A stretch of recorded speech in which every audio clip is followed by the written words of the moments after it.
اے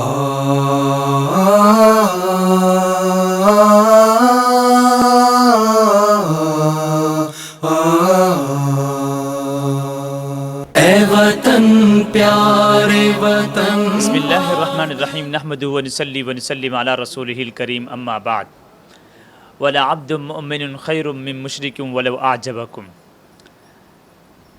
14 اگست یقیناً ہم مسلمانان پاکستان کے لیے ایک بہت بڑا انعام ہے، ہم مسلمانوں کے لیے ایک بہت بڑا تحفہ ہے.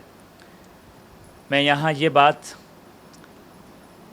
آپ حضرات کے ذہن میں لانا چاہتا ہوں.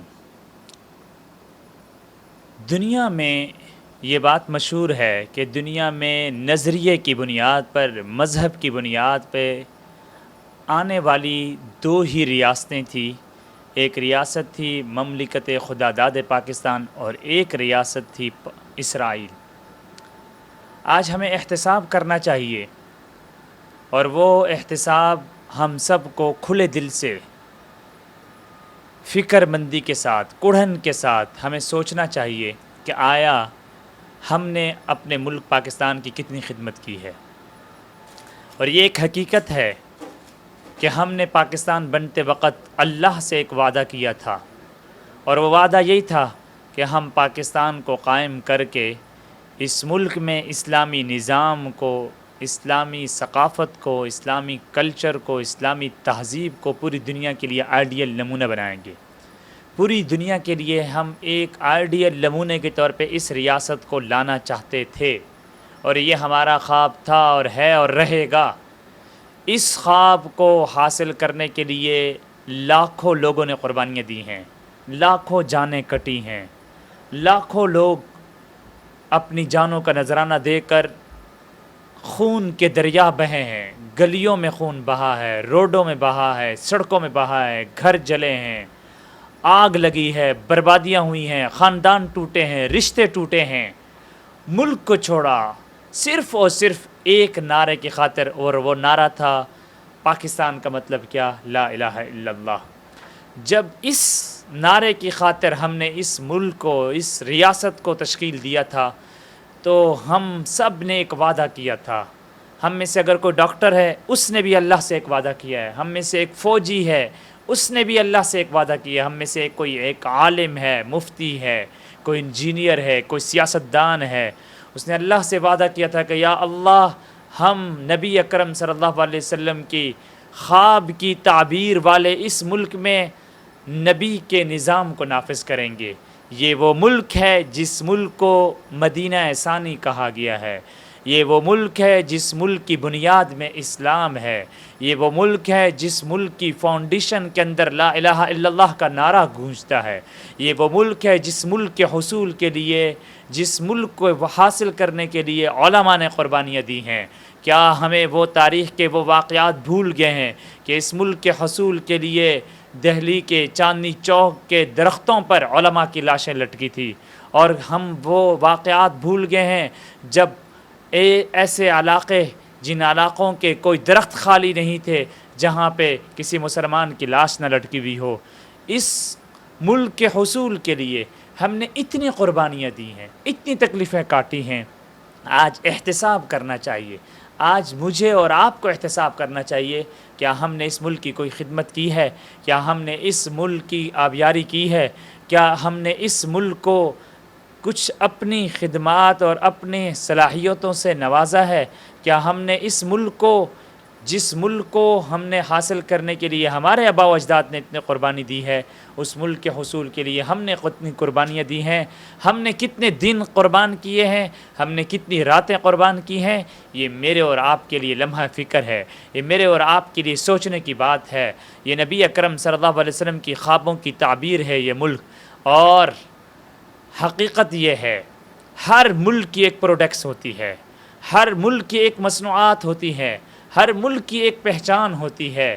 اگر پوری دنیا میں پاکستان کی پہچان ہے تو وہ صرف اسلام سے ہے. اگر پوری دنیا کے اندر پاکستان کا نام ہے تو وہ اسلام سے ہے، وہ قرآن سے ہے، وہ دین سے ہے. میرا خود کئی ملکوں میں جانا ہوا، میں ہانگ کانگ میں ایز اے امام وہاں پہ خدمات انجام دیتا ہوں، اور کئی ملکوں کے اندر دین کے حوالے سے، اسلام کے حوالے سے جانا ہوا ہے، اور وہاں پر اگر کوئی اسلامی مرکز آباد ہے، وہاں پہ اگر کوئی دینی خدمات انجام دی جا رہی ہیں، وہاں پہ کوئی قرآن کی خدمت کی جا رہی ہے، وہاں پہ اگر کوئی اسلام کی خدمت کی جا رہی ہے، تو ان کفریہ ممالک کے اندر بھی اسلام کی خدمت انجام دینے والوں کے پیچھے پاکستانی علماء کا ہاتھ ہے، ان کی خدمات کے پیچھے پاکستانی قراء کا کردار ہے، پاکستانی علماء کا کردار ہے۔ دنیا کے اندر پہچان پاکستان کی کسی مصنوعات کی وجہ سے نہیں ہے، کسی پروڈکٹس کی وجہ سے نہیں ہے، کسی اور امتیازی شان کی وجہ سے نہیں ہے، بلکہ پاکستان کی پہچان صرف اور صرف اسلام کی وجہ سے ہے۔ اور امام کعبہ نے علماء کی مجلس کے اندر مخاطب ہو کر یہ بات کہی تھی، اور اس بات کا برملا اعتراف کیا تھا کہ میرا دنیا کے اکثر ممالک میں جانا ہوتا ہے، دنیا کے اکثر اسلامک سینٹر کا میں دورہ کرتا ہوں، دنیا کے اسلامک مراکز کا میں جا کے دورہ کرتا ہوں، وزٹ کرتا ہوں، دیکھتا ہوں ان کے حالات کو، ان کے واقعات کو، تو اس کی بیک پہ، اس کے پیچھے مجھے کردار نظر آتا ہے تو پاکستانی علماء کا کردار نظر آتا ہے۔ مجھے اگر کردار نظر آتا ہے تو پاکستانی حفاظ کا کردار نظر آتا ہے۔ آج بھی ان ممالک کے اندر اگر مراکز آباد ہیں، اگر مساجد آباد ہیں، اگر وہاں کی نئی نسل کو اسلام کی تعلیم دی جا رہی ہے تو وہ پاکستان کے علماء کی وجہ سے دی جا رہی ہے، پاکستان کے قراء کی وجہ سے دی جا رہی ہے۔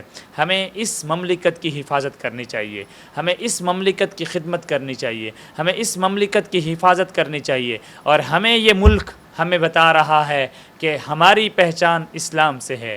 ہمیں یہ ملک سبق دے رہا ہے کہ ہمارا تحفظ، ہمارا بچاؤ اسلام کی چھتری تلے ہو سکتا ہے، اسلام کے امبریلے تلے ہو سکتا ہے۔ اس کے علاوہ کوئی اور ملک، کوئی اور چیز، کوئی اور ٹائٹل اس ملک کو نہیں بچا سکتا۔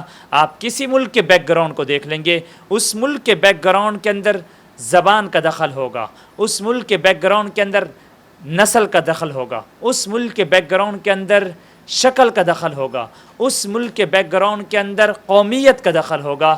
لیکن پاکستان کے بیک گراؤنڈ کے اندر نہ تو قومیت کا دخل ہے، پاکستان کے بیک گراؤنڈ کے اندر نہ نسل کا دخل ہے، پاکستان کے بیک گراؤنڈ کے اندر نہ زبان کا دخل ہے۔ پاکستان کے حصول کے لیے پاکستان کے بیک گراؤنڈ میں کسی قومیت کا دخل نہیں ہے، بلکہ پاکستان کے بیک گراؤنڈ میں، پاکستان کے پیچھے، پاکستان کے حصول میں صرف اور صرف ایک چیز کا دخل ہے، اور وہ چیز ہے لا الہ الا اللہ، اور وہ چیز ہے کلمہ لا الہ الا اللہ، اور وہ چیز ہے قرآن، اور وہ چیز ہے اسلام۔ یہ پاکستان کے مطلب میں، پاکستان کے نعرے میں، پاکستان کے ٹائٹل میں ایمان کا نعرہ ہے، اتحاد کا نعرہ ہے، تنظیم کا نعرہ ہے۔ یہ الفاظ عربی گرامر کے الفاظ ہیں، یہ الفاظ ہی ہمیں اسلام سکھا رہے ہیں۔ جس پاکستان کے مطلب کے اندر اسلام چھپا ہوا ہے، اس پاکستان کی بنیاد کو اٹھانے کی کوششیں کی جاتی ہیں، اس پاکستان کی بنیاد کو مخلوط کرنے کی کوشش کی جاتی ہے، اس پاکستان کے بنیاد کو کنفیوژن پیدا کرنے کی کوشش کی جاتی ہے۔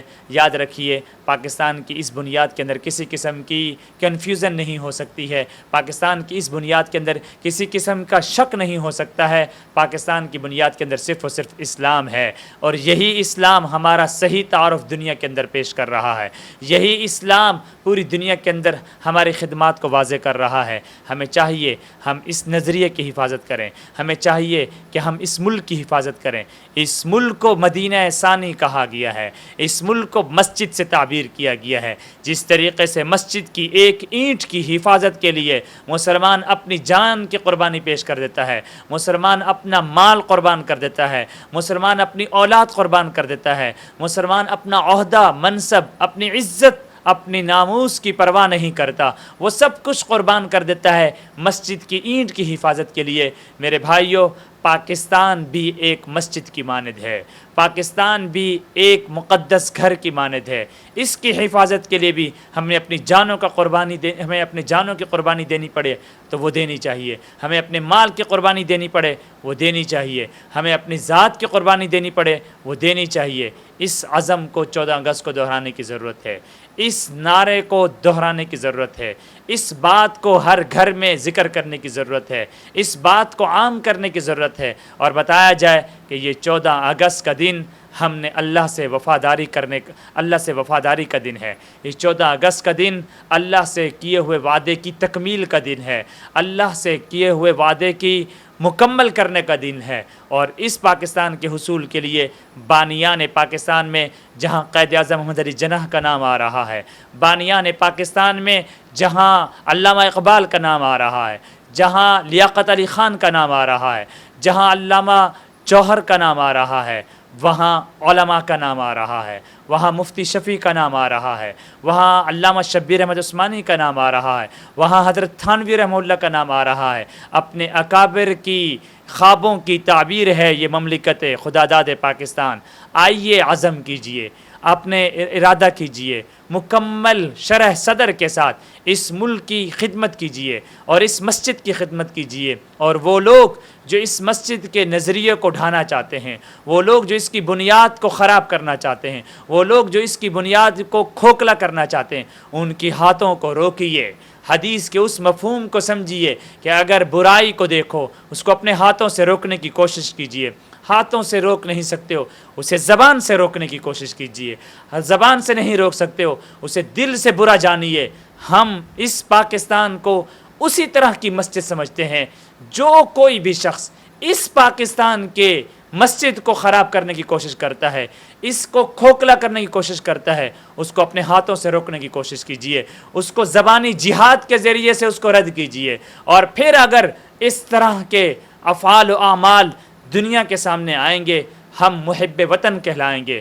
وطن کی محبت ایمان کا درجہ ہے، وطن کی محبت یہ نبوی مزاج ہے، وطن سے محبت رکھنا نبیوں کا مزاج رہا ہے۔ انبیاء علیہم السلام نے بھی اپنی وطن کے لوگوں کو راحت دینے دی ہیں۔ کیا ہمارے سامنے حضرت یوسف علیہ السلام کا وہ قصہ نہیں ہے کہ جب یوسف علیہ السلام کے سامنے خواب کی تعبیر کے لیے بادشاہ کا وہ خواب پیش کیا گیا تھا، تو بادشاہ کے اس خواب کی تعبیر میں حضرت یوسف علیہ السلام نے بتایا تھا کہ 7 سال تک اناج ہوگا، 7 سال تک غلہ ہوگا، 7 سال تک فوڈ کی، اناج کی، غلے کی فراوانی ہوگی، اور 7 سال میں قحط پڑے گا۔ 7 سال ایسے گزریں گے کہ پوری مملکت کے اندر انتہائی زیادہ بھوک آ جائے گی، انتہائی زیادہ قحط آ جائے گا۔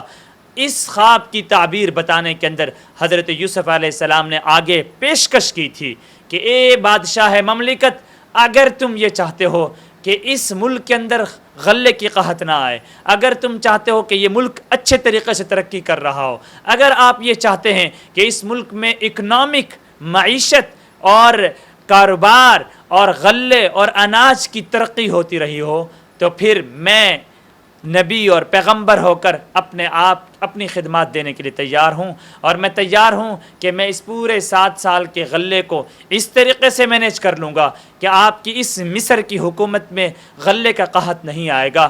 اسی کو قرآن ذکر کرتا ہے، قال جعلنی علی خزائن الارض انی حفیظ علیم۔ اے بادشاہ مملکت، اے بادشاہ ریاست، اس ملک کے غلے کا نظام میرے حوالے کر دو۔ انی حفیظ، میں حفاظت کروں گا، میں کرپشن نہیں کروں گا۔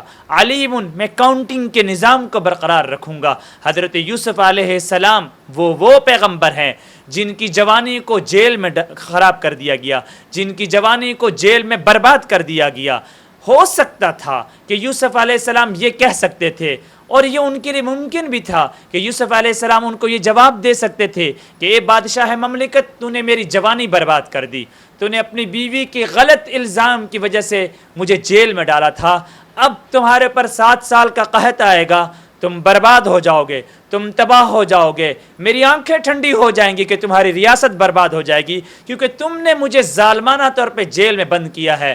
لیکن صلاۃ و سلام ہو حضرت یوسف علیہ السلام پر، انہوں نے جواب دیا کہ میرے جیتے جی میں اس قوم کو برباد نہیں ہونے دوں گا، میں نبی اور پیغمبر ہو کر اس قوم کو ذلیل نہیں ہونے دوں گا، میں حفاظت بھی کروں گا، میں اس فوڈ کے نظام کا انتظام بھی کروں گا چنانچہ دنیا نے دیکھا ہے کہ حضرت یوسف علیہ السلام نے کس طریقے سے اس مملکت کی خدمت کی تھی، کس طریقے سے اس زمانے کی طاقت کو سپر پاور بنا دیا تھا، اور وہ طاقت تھی مصر کی، اور یہ طاقت حضرت یوسف علیہ السلام کی مرہون منت تھی۔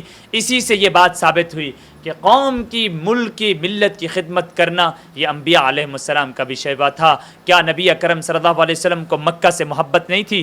کیا نبی اکرم صلی اللہ علیہ وسلم مکہ سے نکلتے ہوئے رو رہے نہیں تھے؟ کیا نبی اکرم صلی اللہ علیہ وسلم کے اس مبارک شہر مکہ کی قسمیں نہیں کھائی گئی تھی؟ لا اقسم بہذا البلد وانت حل بہذا البلد، اور وہ تاریخ ساز جملہ بھی نبی اکرم صلی اللہ علیہ وسلم کا حدیث میں نقش ہے، اے مکہ تو مجھے بہت محبوب ہے، تیری گلیوں میں، تیرے پہاڑوں میں، تیری زمین سے مجھے بہت محبت ہے، لیکن جہاں کے باسی مجھے رہنے نہیں دیتے۔ تب نبی اکرم صلی اللہ علیہ وسلم نے ہجرت کی تھی۔ آقا صلی اللہ علیہ وسلم کی یہ احادیث، قرآن کی یہ آیات، حضرت یوسف علیہ السلام کا یہ عمل وطن سے محبت کی دلیل ہے، وطن سے محبت کا درس دے رہا ہے۔ آئیے عزم کیجئے، 14 اگست کے اس مبارک موقع پر عزم کیجئے کہ ہم اس مملکت پاکستان کی اپنی وسعت کے مطابق کوشش کریں گے، اور اس کو صحیح معنوں کے اندر اسلامی فلاحی ریاست کا جو خواب نبی اکرم صلی اللہ علیہ وسلم کے ذریعے سے ہمیں دیا گیا تھا، اس خواب کو ہم پایا تکمیل تک پہنچا کر رہیں گے۔ اللہ تعالی ہم سب کا حامی و ناصر ہو۔ وآخر دعوانا ان الحمدللہ رب العالمین۔ اے میرے پیارے وطن، اے وطن پیارے وطن، پاک وطن، پاک وطن، اے میرے پیارے وطن، اے وطن پیارے وطن۔